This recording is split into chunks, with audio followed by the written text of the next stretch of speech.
Hey guys, welcome back to my channel and welcome if you are new here. In today's video, I'm going to be going over a bunch of tips and tricks that I have learned along the way with my 3 kids to help get you through that newborn stage, especially like the first month of your newborn baby's life. So if you guys are interested in hearing my tips and tricks for getting through the first few weeks with a newborn baby, then keep on watching.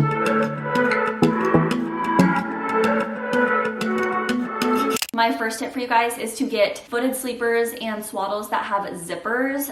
It makes night changes so much easier because you just do a zipper. You don't have to worry about buttons or actually swaddling them or Velcro. Velcro always woke up my babies. So I would highly recommend footed sleepers and swaddles that have zippers. My favorite ones are from Spearmint Love. Those are my favorite footed sleepers that I use on Navy. And then I also really like the Love to Dream swaddle because it's a zipper and it actually has a zipper at the bottom too, so you don't actually have to take them out of the entire swaddle to change their diaper at night. You can just zip from the bottom up and it makes it super convenient. My next tip is to get a Hatch Baby Rest. It is so nice because there are 2 things that I would recommend for at night, one of them being white noise, the second one being a little nightlight. And the Hatch Baby actually has both of them combined, and you can do a bunch of different colors, a bunch of different white noise sounds.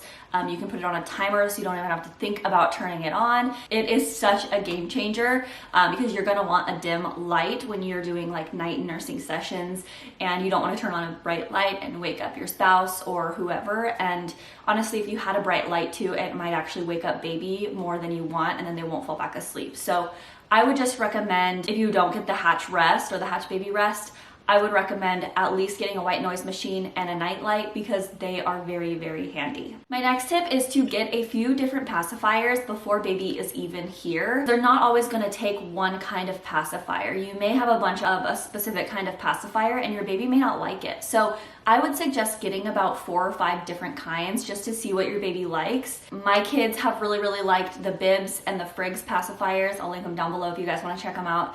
But so far, 2 out of 3 of my kids have really liked those. Weston, my oldest son, he liked the Mam or Mom, I think they're called Mam pacifiers. So he liked those ones, but Noah and Navy both really like the Bibs and the Friggs pacifiers. My next tip is baby carriers are your best friend. So you're gonna want to wear your baby. It helps you get things done around the house. If you go for a walk, you can wear your baby. It's just, they are so nice and make it so easy and helpful to get things done and to even just to like make yourself lunch. I know for me, I get so hungry when I'm breastfeeding, and so just to be able to wear Navy, not have to worry about having her scream and cry so I can make myself lunch, or not have to worry about waiting to make myself lunch until she's asleep. I can just put her in the baby carrier, wear her around, get things done, make myself lunch, and it is just, they are my best friend.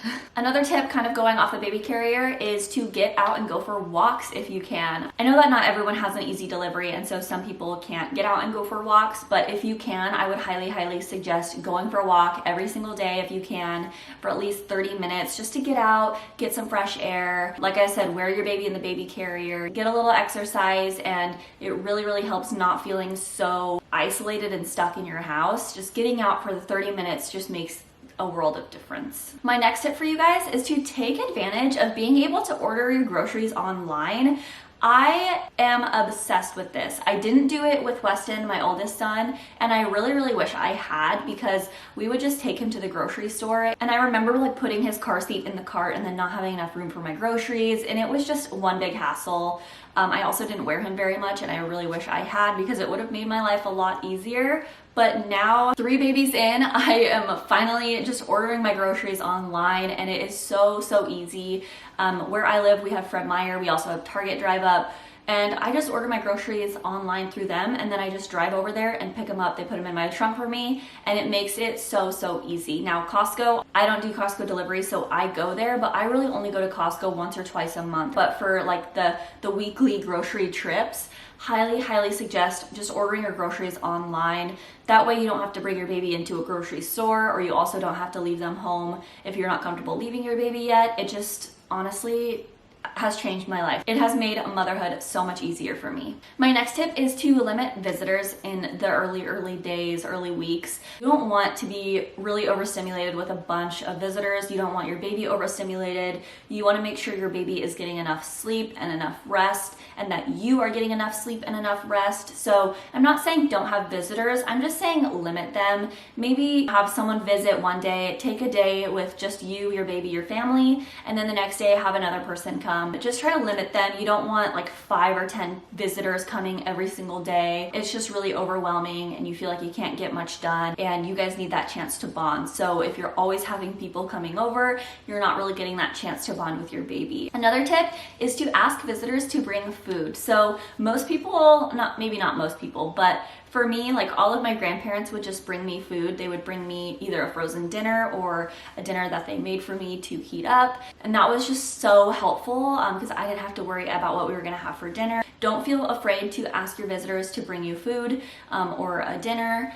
Most people already will, and most people will do that for you, but don't be afraid to ask people to do that too. My next tip is to have snacky foods and pre-cut fruits and vegetables ready to go in the early days. When you are breastfeeding, if you're gonna breastfeed, you will probably get very hungry like all of a sudden. And having those pre-cut fruits and vegetables make it a lot easier to make healthy choices with your diet, but also being convenient. So I would just highly recommend having pre-cut fruits, vegetables, snacky foods ready to go. When you know that you're close to giving birth, I would really recommend stocking up on a frozen Costco dinners. If you guys have Costco, they have those like frozen dinners that you can buy. Just put them in your freezer. That way you've got like dinners for maybe a whole week or 2 weeks. And then when you have people bringing you food too, you may have dinners like ready to go for about a month after you have baby. And that is also very helpful. So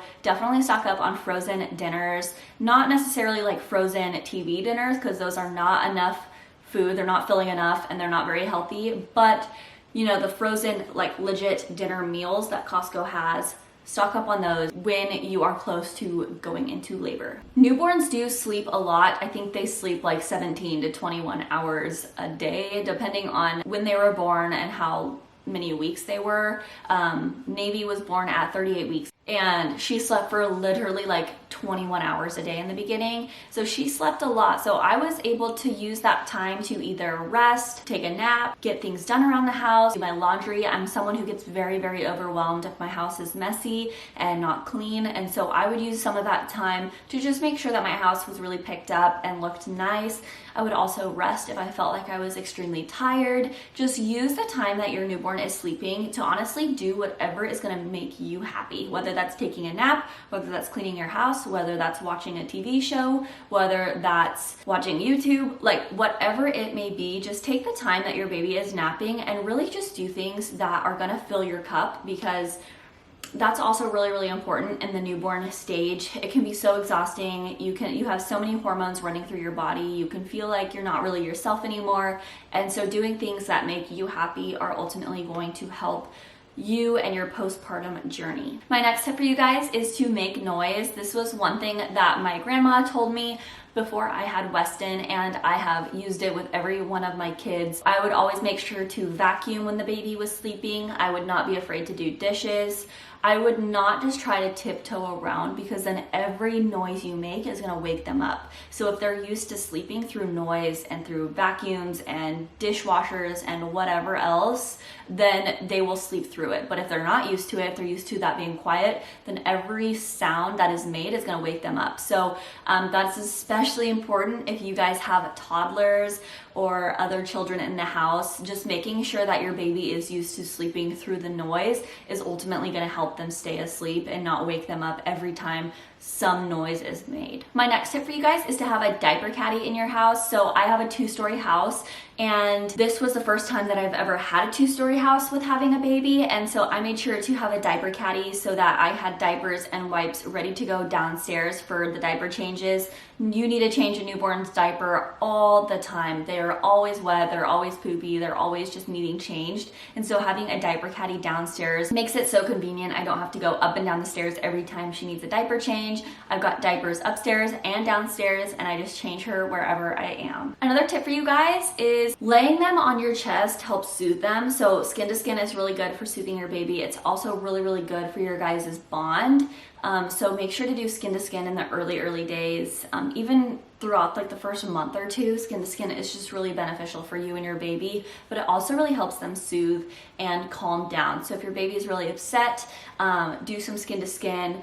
Or another really good tip is to lay them on your chest. So if their ear and their head is on your chest, they can hear your heartbeat. And that is one thing that reminds them of being in the womb. And it's something that really, really settles them and keeps them calm if they are fussy. So with Navy, I will always do skin to skin and lay her on my chest, kind of pat her butt. I do that every single night because that's when she gets her witching hour, and it calms her down so fast, and it's really the only thing that works. Another tip is to stock up on gripe water. So gripe water is an herbal supplement that kind of helps babies calm down if they're really fussy. So like I mentioned, Navy has a witching hour every single night. It's usually from about 7 to 9. So I just, like I said, do skin to skin with her, lay her on my chest, pat her butt, let her hear my heartbeat, and then I will also give her some gripe water, and all of those things combined just kind of help her soothe down a little bit. But gripe water is really, really great for if they're gassy, if they have colic, if they have hiccups. Babies do not like having hiccups. It really upsets them when they have hiccups, and they get hiccups a lot. So gripe water is really great for getting the hiccups to go away. Stock up on gripe water. It is going to be one of your best friends besides the baby carrier. That is your #1 best friend. My last tip for you guys is don't be afraid to ask for help. If you've got family close by or friends close by, don't be afraid to ask them to come over for an hour so you can take a nap. If your baby is not sleeping well at night and they're not really napping very well, don't be afraid to ask for help. Don't be afraid to ask your parents or your friends to come over and help you with your dishes or help with some laundry, or just maybe hang out with baby for a little bit so you can take a shower, or so you can, you know, cook a meal. If that's something you enjoy, if you don't enjoy cooking, don't be afraid to ask someone to come over and just hang out with your baby while you make dinner. I mean, there are so many different things that kind of fill all of our cups, and it's really important to have a good support system and to have people who are there willing to help you. And trust me, so many people love little newborn babies, and they would be more than happy to come over and hang out with yours for an hour or two. Well, at least my family loves newborn babies, and I love newborn babies, but I'm sure most people love newborn babies. I also wanted to just say that this is a season, this is a phase of life, and although it may not be the easiest, although it may not be the most glamorous, it is one that is going to impact you for the rest of your life. As someone who has an almost 5-year-old, I look back and, you know, that newborn stage with him is something that I will never forget and I will always cherish. So as hard as it can be, just remember it's just a phase, it's just a season of life, and it will be over before you know it. So try your hardest to soak it all in, to embrace it, to soak in all the baby snuggles and cuddles and kisses, and cherish the moment because it goes so fast. All right, you guys, that is it for today's video. I hope you liked it. If you did, please make sure to give it a thumbs up. Leave a comment down below if you guys have some good tips for the newborn stages in the early days with the newborn. Leave them down below so that other people can kind of read those and get some other good tips. Don't forget to subscribe if you are not already, and I will see you guys in my next video. Bye.